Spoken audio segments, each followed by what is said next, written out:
Fossey. Got it. I'm going to introduce everybody to Robin Fossey.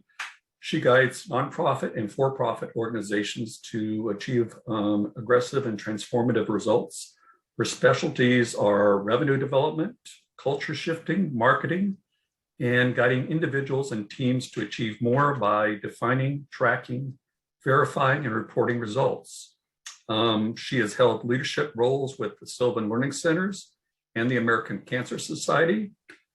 She was most recently the Chief Executive Officer of the Neuro Challenge Foundation for Parkinson's in Sarasota, Florida, where in her 5-year tenure, she increased both income, financial reserves, and participant engagement by over 100%.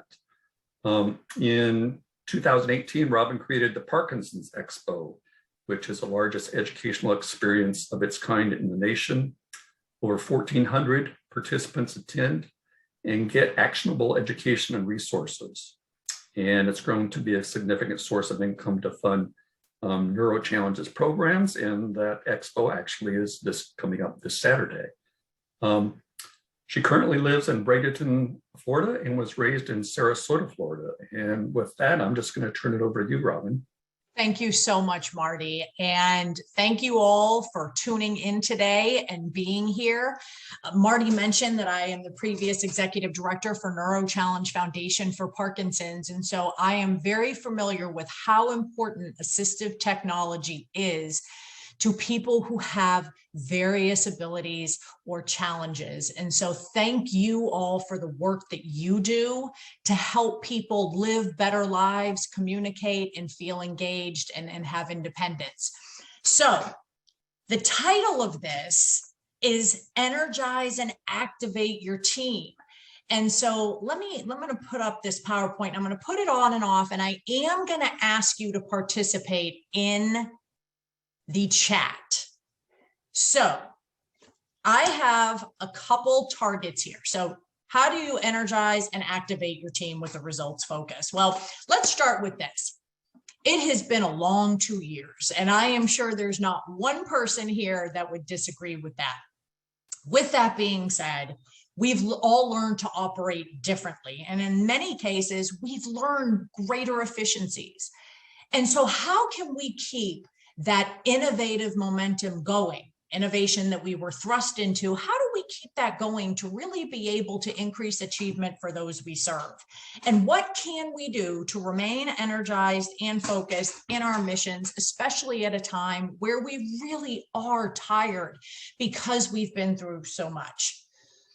So at Results First, we like to set targets for everything that we do. So the presentation targets that I have set here are, and you can read these, but I want you to be able to define success based on results and not activities. Identify and activate your team's spark plugs and hold more efficient and effective meetings. And one of the things when I was talking to Marty about this presentation that was important to him, and it's really important to me, is to make sure that you have actionable tools and resources to take with you. So our approach at Results First is hold on one second. We have 3 approaches. We put results first in all we do. Often in organizations, results are components of plans or part of programs, and typically comes in at the end. Well, for us, results are the reason that we're here. For those of you that are leading nonprofits or nonprofit teams, the whole reason the organization exists is because of the mission. And so what you achieve is critically important to that mission. We like to differentiate between activities versus results. That's what you do versus what the people you serve achieve. And energy. Energy is a critically important piece of any organization, and we're going to touch on all 3 of those areas today. So I want to start now by asking you this question. So I'm going to ask you to go to the chat and answer the question, which is, how do you define success for those you serve? How do you define success for those you serve? So if you can please type in your answers in the chat. Okay, great. Their goals are achieved. Thank you, Paige. Increase in independence. Carol, excellent. Tobias, consumers are able to access AT equipment they need. Okay, we got a lot coming fast here. Let's see. Is the assistive technology in the hands of people who need it when they need it? Wow, successfully using assistive technology. Few of you still talking about goals and independence. I know that that's something really important. When they have the light bulb moments about how much assistive technology can help, oh, that's great. I know what those moments are like, that they're able to obtain the technologies. Oh gosh, access is so critical. Okay, these are great. Oh, all of this is great. Okay, so thank you so much for your input. Independence. So I'm seeing independence definitely as a trend here. So let's get into, I'm going to go back here to sharing my screen now. Thank you again for your input. So when we talk about activities versus results,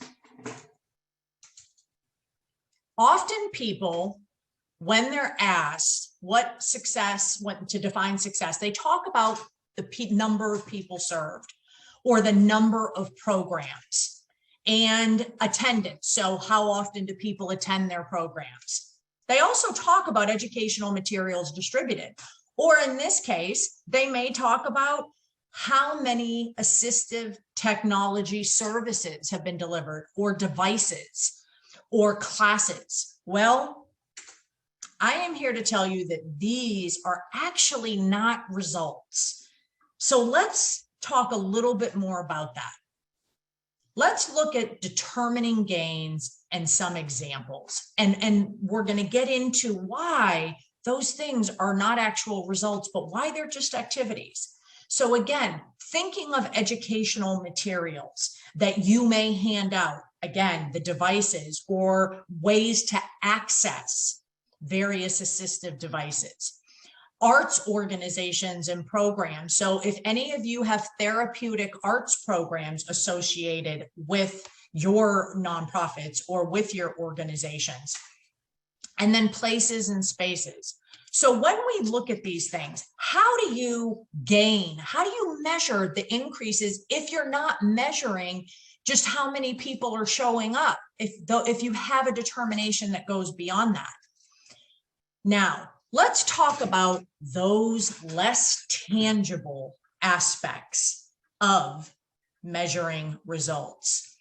Things like empowerment, better decision-making, safety, and now based on what you have the feedback you've given me, let's add in there what independence looks like, what quality of life looks like. So when I worked at Neuro Challenge Foundation, one of the things that we talked about was improving the quality of life for people with Parkinson's and their caregivers. And I would often get asked, what does quality of life look like? How do you know when it's there? How do you know when it's present?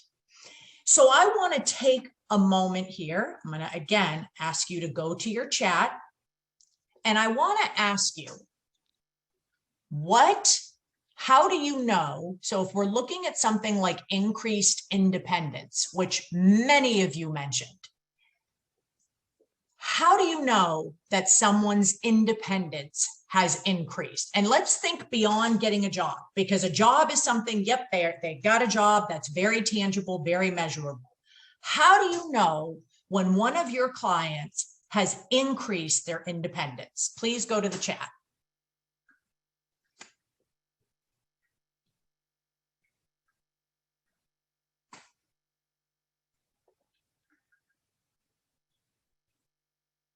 Okay. They no longer need your services. Oh, I like that answer. Satisfaction survey results, less reliant on caregivers for everyday activities. Okay, great. And I hope you're all reading, because I'm not going to read all the answers, but I hope you're looking at the chat. And I assistive technology equals interdependence and quality of life varies by person and perspective. Great. Because it does vary. And that's a very good point. It's not a one size fits all check off. They report that they have. Love that. Self-reported success, pre and post surveys. Okay. So they can move around town. So let's talk about this for a moment. They live at home alone and thrive in their lives. Love it. And so thriving in their lives, that alone can be something that, again, is hard to measure. So how do you measure things like empowerment or better decision making and other less tangible? So again, that quality of life piece. So one of the things that we know is that when it comes to surveys, and let's just talk about satisfaction surveys. Well, I have to tell you that satisfaction is a very low bar. I'll give you an example. When you ask a group of kindergartners if they're satisfied with the teacher, well, if they have a teacher that they like, they're probably satisfied, and the parents may be satisfied too. If you have a group of third graders, they may like their teachers. But if at the end of the year, the child can't read, well, satisfaction may not quite be the bar.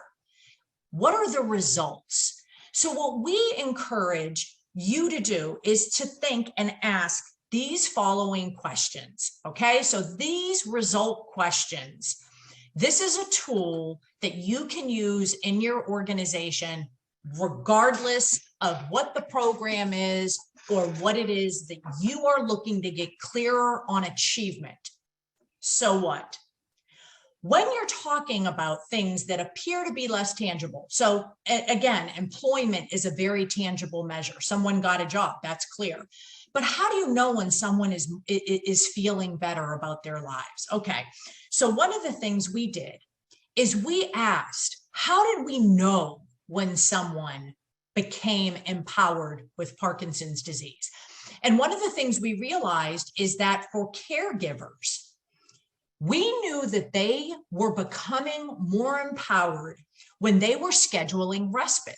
So I am sure many of you work with clients who have some sort of chronic illness or disease. Well, we know that caregiver mortality rates are over 60% higher for people caring for someone with a chronic illness than caring for someone without.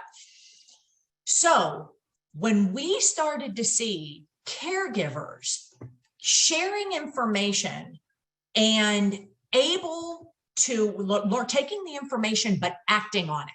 So they would come to our programs, they would learn what was important in terms of taking care of themselves and making respite a priority. But when they started scheduling respite, we knew that they were becoming empowered.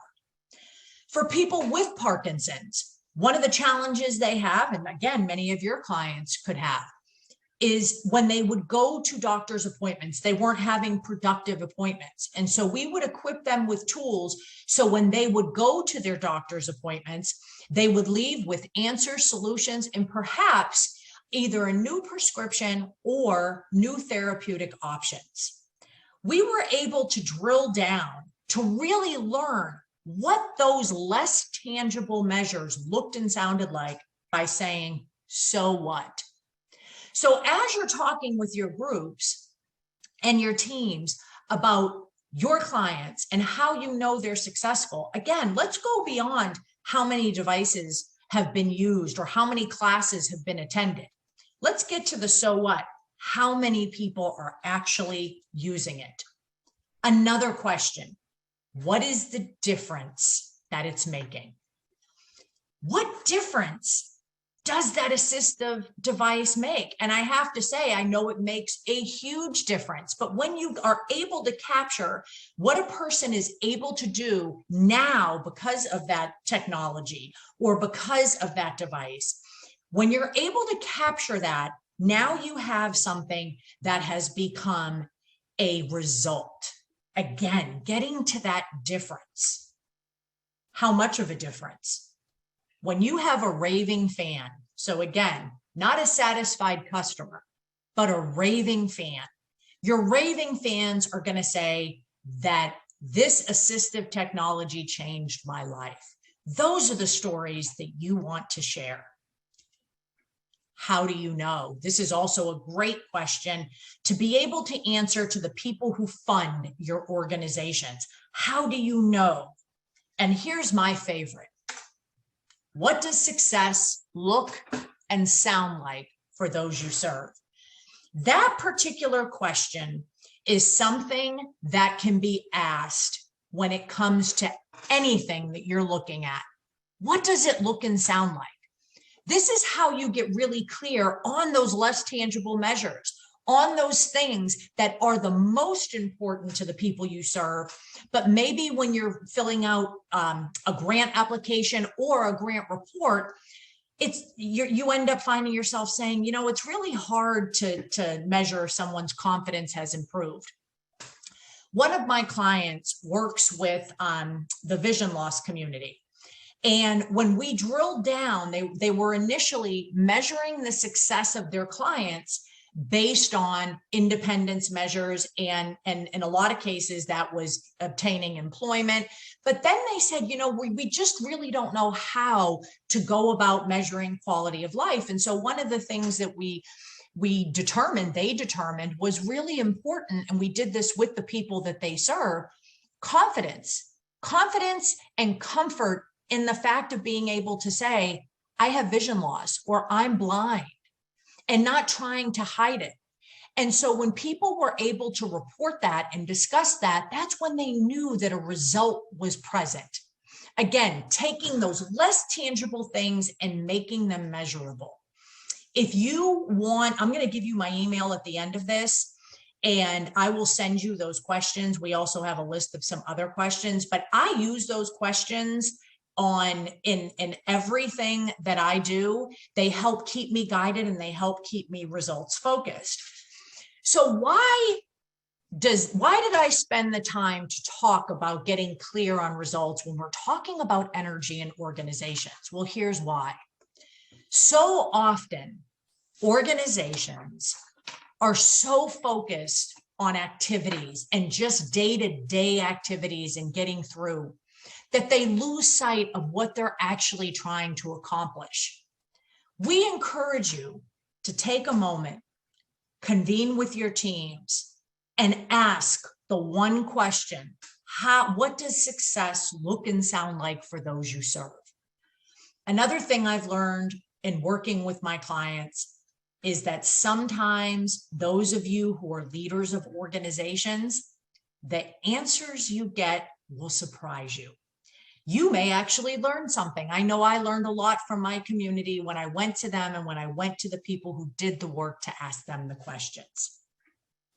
So now I want to pause and ask another question here.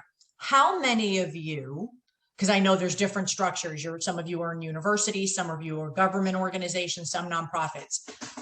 If you are an organization that actively fundraises, so somehow, some way you're actively fundraising, you're writing grants, you have donors, you get philanthropic support, just put yes in the chat.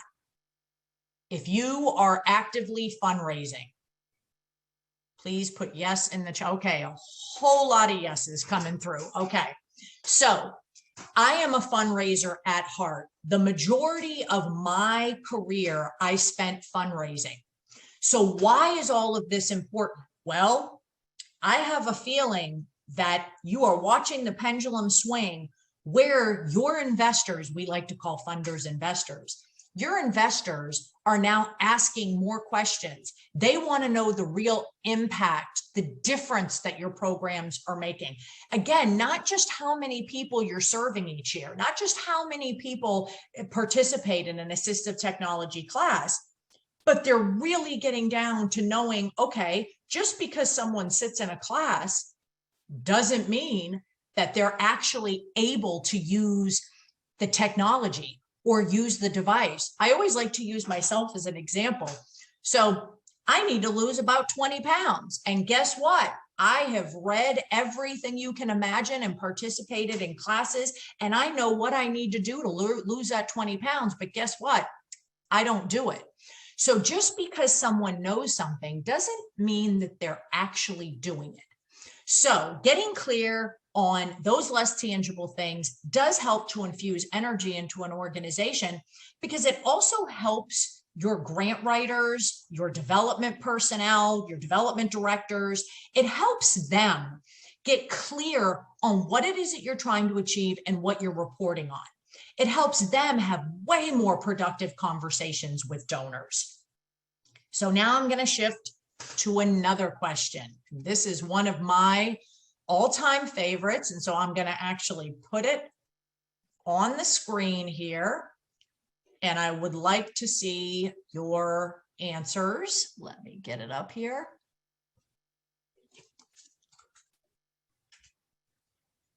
Where does energy in an organization come from? Please go to your chat. Where does energy? Okay, we've got leaders. And I'm so grateful for your participation. Thank you so much. One of my targets for today that I didn't put up here is to keep you awake. So, okay, a lot of answers about the mission of the work, people, volunteers, leaders, the individuals that are served. Oh, I like that. Varies by project and objective, staff, all team members, leadership, successes. Okay, I'm looking through this. Stories our consumers share. That's great. Empowered staff. Okay, so does anyone notice that no one said from our strategic plan? I love asking this question because it really puts the focus on how important individuals are, how important people are when it comes to making your clients, your consumers, some of you call them, successful. So now let's shift over to talk about who's a spark plug. So I do believe that you were sent a spark plug self-profile prior to the session. And in the chat, can you just say, if you have it handy, just say yes, because I'm okay. I see we've got some yeses coming in. Okay. So before we look at that, a couple things here. So a spark plug. A spark plug is a person who gets things done. They focus on solutions, not excuses, and they find a way forward. This is one of my favorite things. They're not always an extrovert. Okay, so I am an outspoken person. Many people view me as an extrovert. And for probably the first half of my career, I thought people who were leaders had to be extroverted. That's just what I thought. And what I learned is there were people who had tremendous leadership potential that weren't extroverts and that didn't necessarily want to be in a leadership role. However, they were very influential and effective at moving things forward. Those people are spark plugs. So why is this so important when it comes to energy and organizations? So as we're looking at this bell curve, who do you turn to first? So when you are launching a new program or revising a program or a project, or you're planning an event, who do you turn to? What we know is that in an organization, typically you have the early adopters or your spark plugs are maybe 10 or 15% of people. We call them your go first team. Why do we call them the go first team? Because these are the people that you want to tap into when something has to either take a new direction or you're launching something new, particularly if you're looking to revamp your organization's culture. Who do you have to ask to get things rolling that has the energy and tenacity to do it? On the other side of that bell curve are what we call the laggards. So these are the people that are typically stuck with conventional processes and conventional and traditional thinking. They tend to find what's wrong with things instead of what's right. Now, this is different than playing devil's advocate, but if they're all they do is play devil's advocate, well, you may have a challenge on your hand. And then the majority of employees fall into the middle. The reason why it is so critical to know who your early adopters are and who your spark plugs are is this is going to help you really understand who to turn to first. It also helps you as a leader to know where you fall when it comes to being a spark plug. So now what I'm going to do here, I'm going to pause because you have the spark plug self profile. So I'm going to pause for a second, but I'm going to also go through each section. But I would like for those of you who have the self profile, if you have it printed out, if you don't, you can just take a tally on a piece of paper. Okay, so how do you use this profile? So it's a scale of 1 to 3. And as we go through it, and I go through each area, 1, if you're giving yourself a 1 in that area, that means that's you all day, every day. Okay, that is how you are naturally. It's not who you want to be, but it's who you are naturally. 2 is, yeah, sometimes I am that person. And then 3 is, yeah, that's just something that's rarely me and I'm really not comfortable with. Okay, so remember, 1 is that's you naturally most of the time, and 3 is that's rarely me. I also want to give you a spoiler alert. Regardless of how good and effective you are, I don't think everyone is all 1s.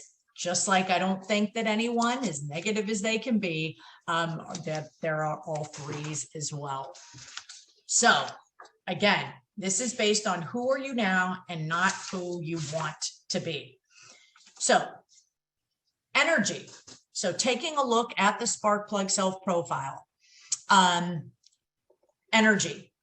When it comes to stamina, enthusiasm, and optimism and sense of humor, and those of you who have the profile, you can see this. And so with the stamina, do you find that you have the physical and emotional resources to stick with all tasks that are ahead of you? Enthusiasm and optimism. Do you get excited about what you can pull off and have great faith that change can happen and you lead by example? Sense of humor. Do you find that laughter is a way of relaxing you and not a distraction? In those areas, again, 1, is that you? 3, not so much. I'm going to go on to the next one.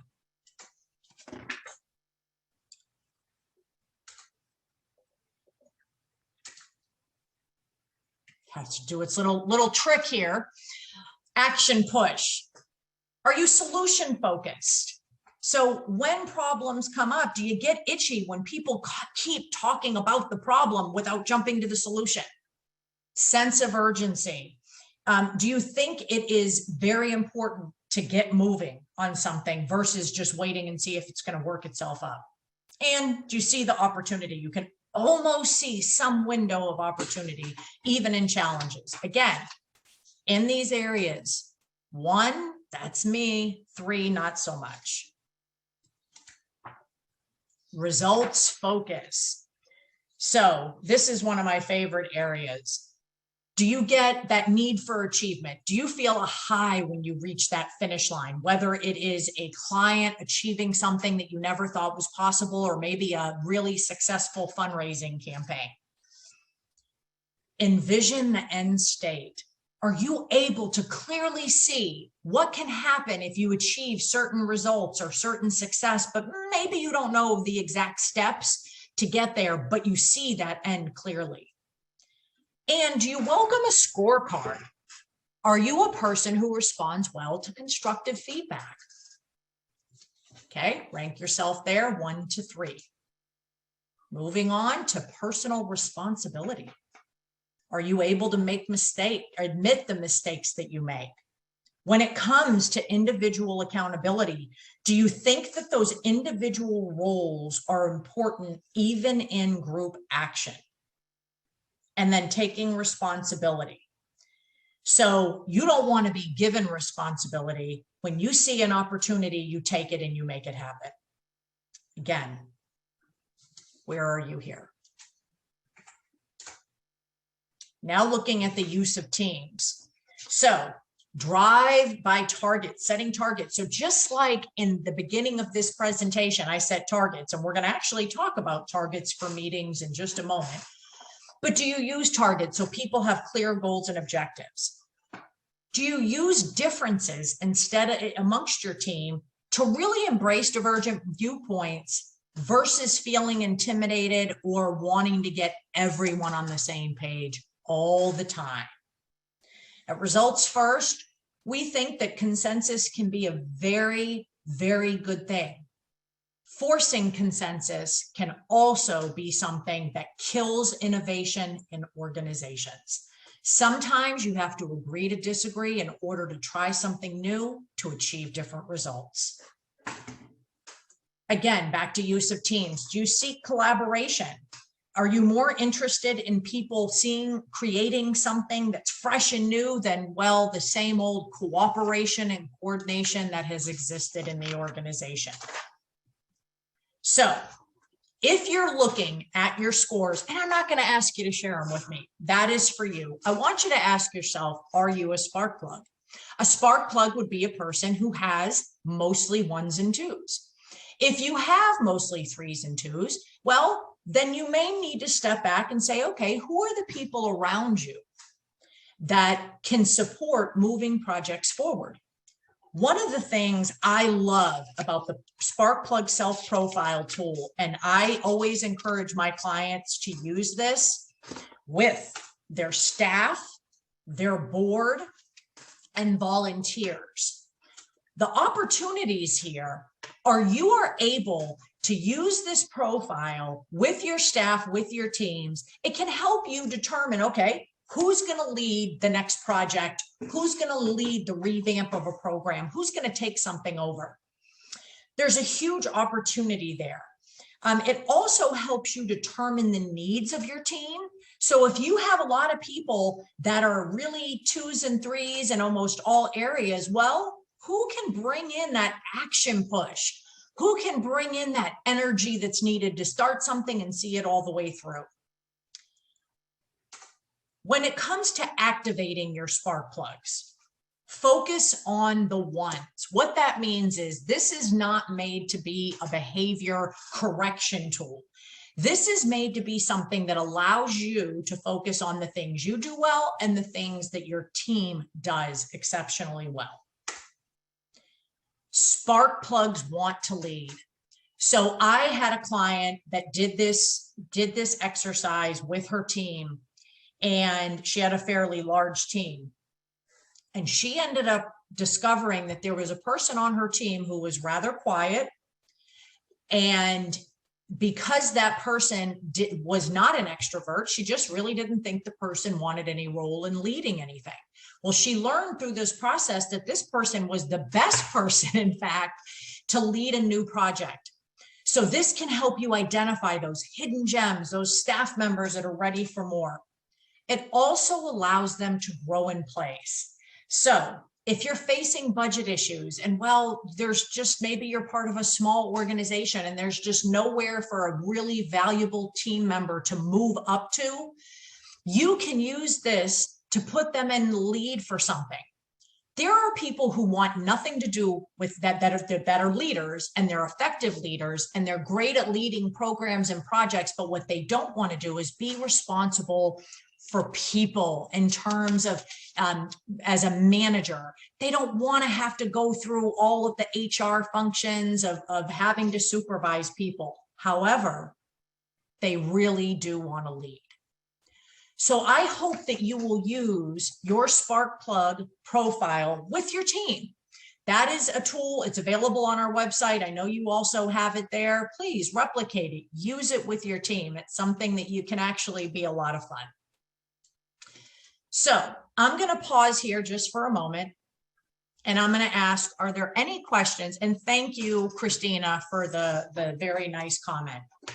Any questions?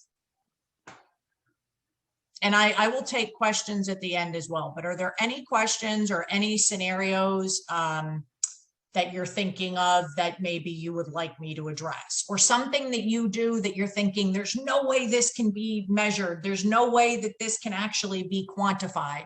One of my favorite things is taking something that's qualitative and helping you make it quantitative. So you can think about that. Okay, nothing's popping up, and so I'm just going to go ahead with the next piece, which is, let's talk about meetings.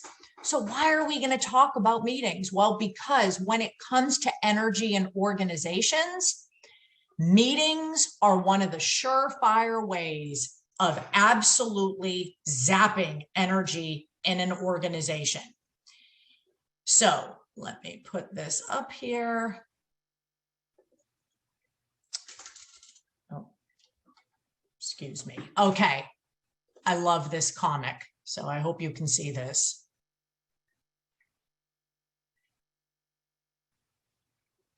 Unfortunately, as funny as this is a lot of our reality, isn't it? A lot of people showing up to something. Why are we here? Or you get done with the meeting and then you're like, wow, that could have been an email. Oh, I have been there, felt that many times in my career. So let's talk about targets for meetings. This is a results first approach to holding meetings that are much more efficient and much more effective. So how do you do this? How do you move from topics to targets? So think about the typical agenda for a meeting. It's a list of things to talk about. And one thing a lot of organizations do is they have traditional round robin meetings where everybody goes around and reports. Wow, nothing can suck the life out of a room better than that. So here are some topics or some tips to move from topics to targets, starting with the end in mind. What do you want to see at the end of this meeting? What would make the meeting successful? Before I started, when I was preparing this presentation, that's where the targets for this presentation came from. What will make this presentation successful? And that's where I said, well, if they can define results, if they are able to identify and activate their spark plugs, and they have some tips for more efficient and effective meetings. What do you need to have at the end of the meeting to move forward with a project or process? That is really what this is all about. Attending meetings in order to either share information that is critical to move something forward or to receive information from someone else that is preventing you from moving forward. Asking and saying, this meeting will be a success if. So let's look at the 5 steps for meeting leaders. So these are 5 actionable approaches that you can take in order to have more successful meetings. Again, if you are interested in this, I have actually a lot of resources, but if you are interested in either the spark plug information, defining results or targets for meetings, I'll give you my email and you can email me and I'll send those things to you. So step 1, in advance of the meeting, define the target and who should attend. We worked with Manatee County government actually on various projects over the course of a few years. And one of the last projects we did with them was setting targets for meetings. And we went into departments and worked with select staff that held and called a lot of meetings. And we got really clear on why are you having these meetings and who needs to attend. I can tell you, if you pause and stop inviting people to meetings to represent a department, only invite the people who can contribute actively and productively to whatever targets are set for the meeting.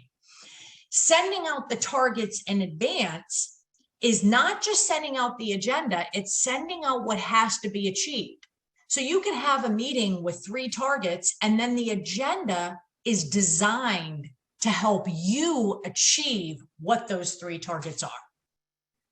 As the meeting begins, restate the target and define the role.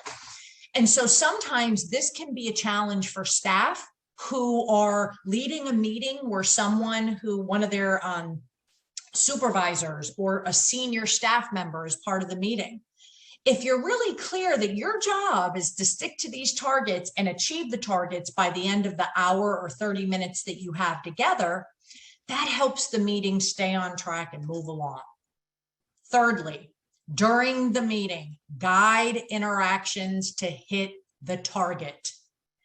Guide the interactions to hit the target. So when those really fun rabbit trail conversations start, or your anti-spark plug and your laggards just have something that they have to harp on, bring it back to what the target is. Bring it back to what you're trying to achieve. At the end of the meeting, say the result that was achieved. So you may not get through all your targets, but discuss, end the meeting, wrap it up by saying, okay, we came here today to determine our next steps and the 3 people who were going to take the lead on Project X. We did that. That alone lets people know, it reminds them what was achieved in the meeting, and it also allows them to go about the rest of their day feeling productive. I have watched people walk out of a meeting, a productive meeting, and I can tell you that the people who walk out of a productive meeting have a different stride in their step than those who are walking out of a meeting that they've sat in for an hour and have no idea why they were there to begin with in the first place. Lastly, after the meeting, follow up immediately.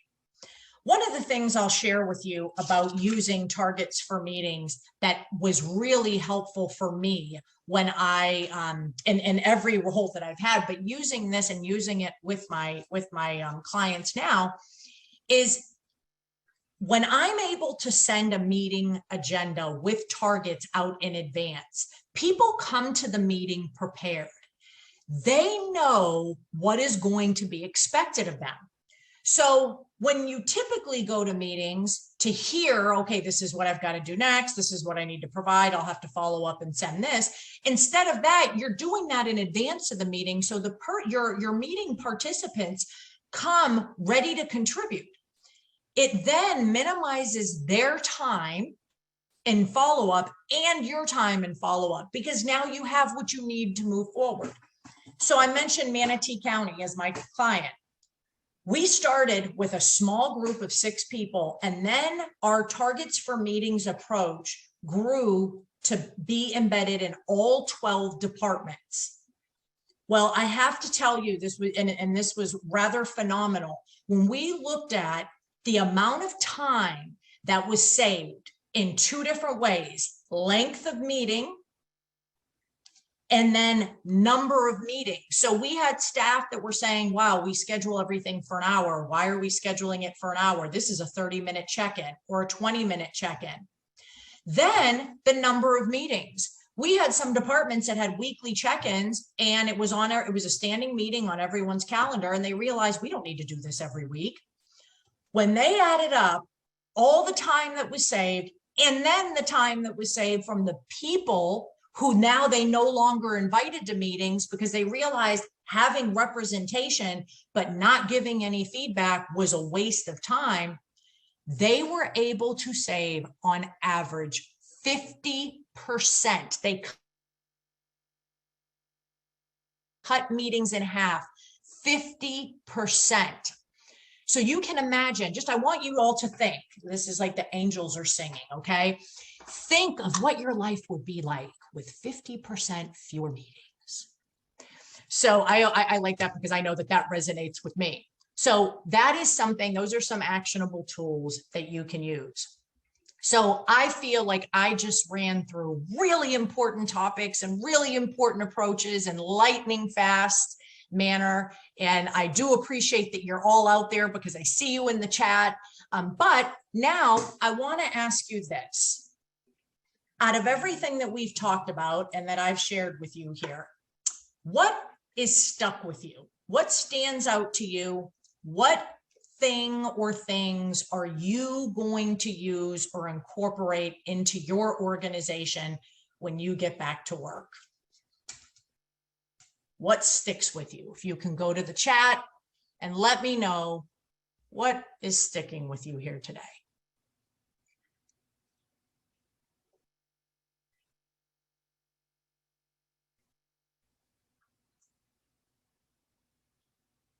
Love the spark plug profile and targets instead of topics. Thank you very much.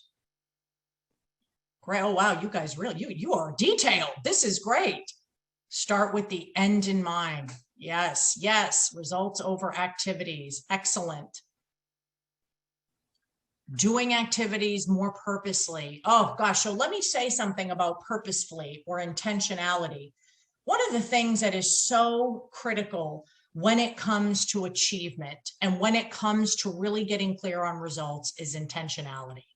So I work with clients all the time, and I tell them that this is like exercise. This is results first is like a muscle.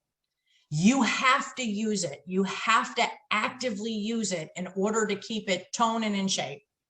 I'm the CEO of Results First and the co-owner of this company. And I can tell you that I still have to stop myself and say, okay, what are the targets that I want to achieve in this conversation or this meeting or this presentation? And before I jump into any new project, the very first thing I do is ask myself or ask my clients or whoever's involved, what does success look and sound like at the end of this? Seems like many of you like the spark plug profile and using it with your staff. That's great. Having an outcome driven agenda. I like that.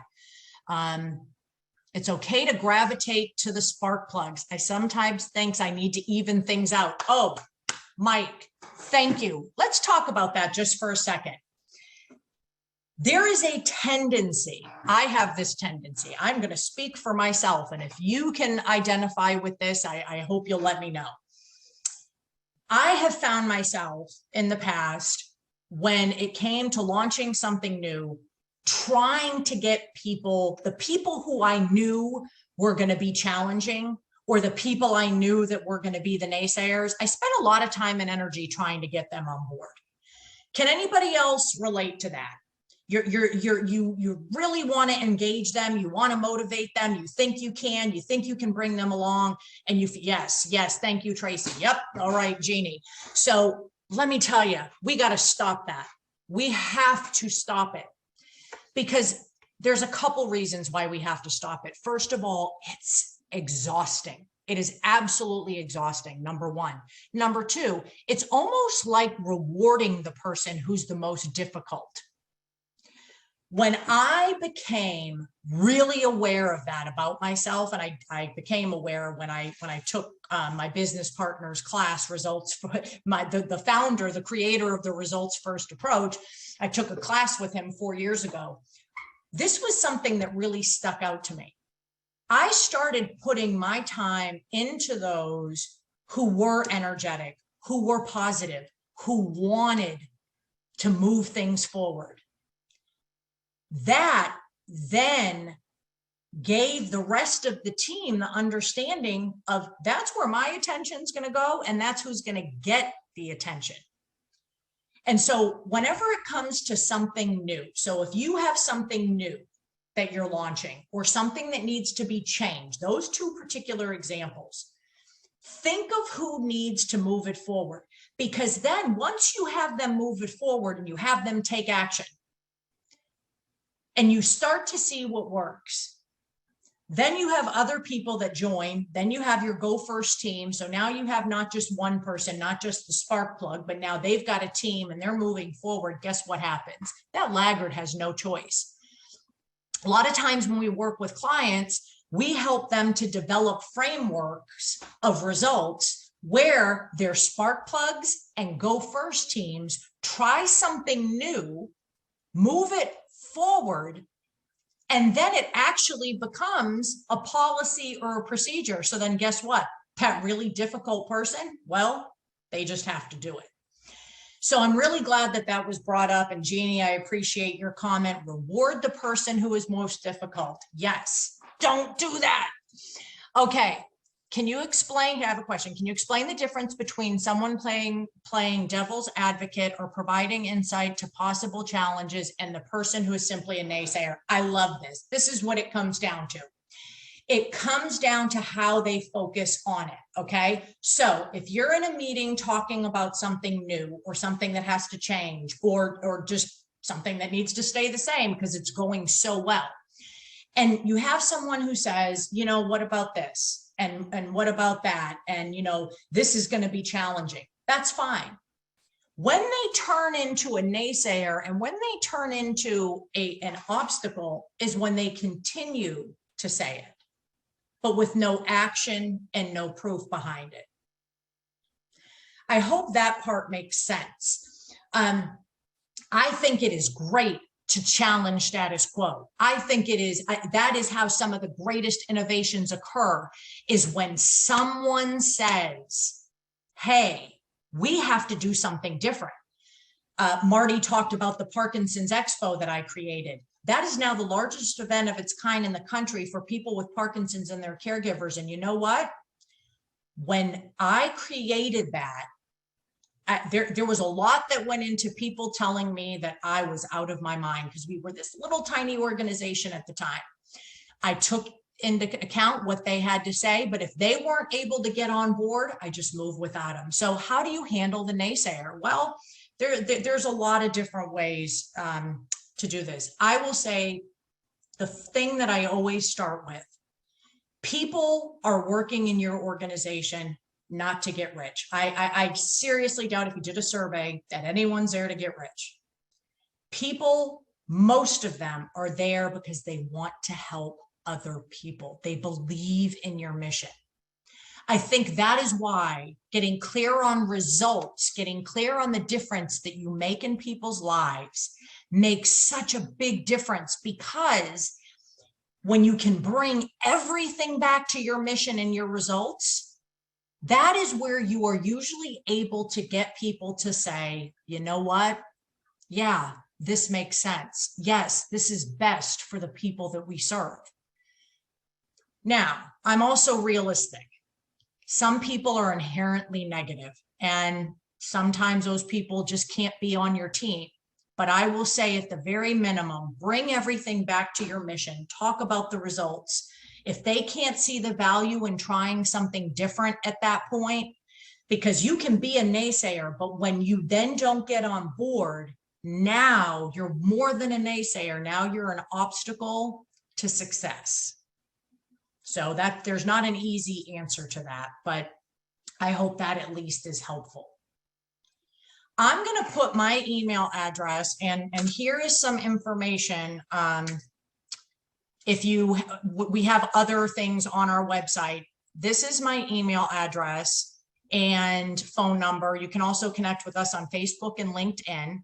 I'm going to also put my email address in the chat for those of you who just want to click on it. If there's anything, if you want to continue this conversation, want more information, or want to talk to me about how you can use this in your organization, I'm absolutely here to do that. We only have about 5 minutes left, and I want to be really mindful of time. So I am going to stop my screen sharing, and I'm going to ask, are there any other questions? Any other questions or scenarios? Anything else?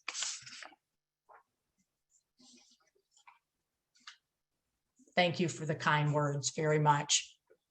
I will say again, I know I started with this, but in case somebody missed it, I truly do appreciate and am grateful for the work that all of you do. I know how important assistive technology is.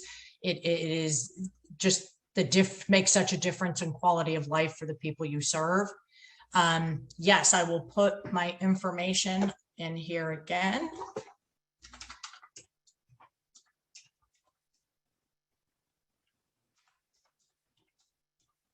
And please, by all means, feel free to email me or come to our website, resultsfirst.org. I do hope that this was worth your time today and that you feel that it was time well spent. And I do hope that we achieved our targets.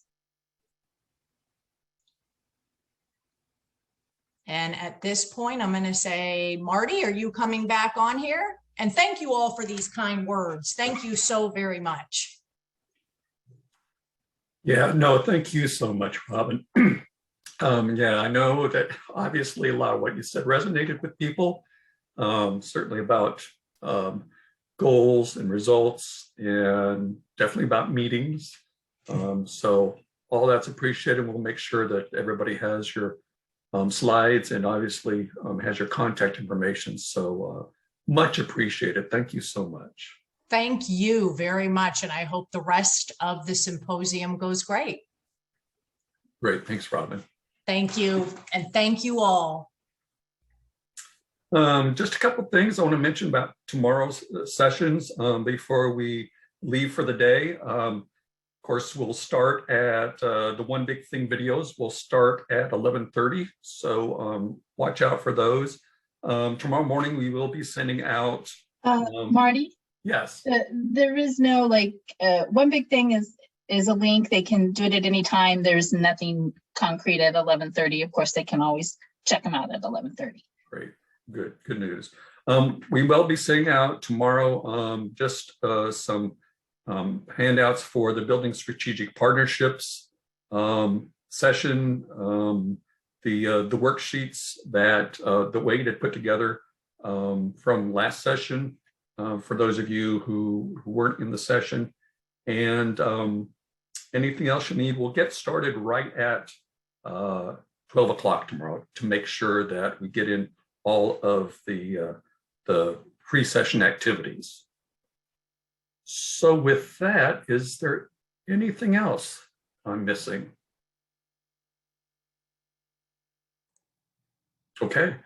Well, great. Thanks to everybody for being here today. Thought we had some great sessions, and we will see you tomorrow.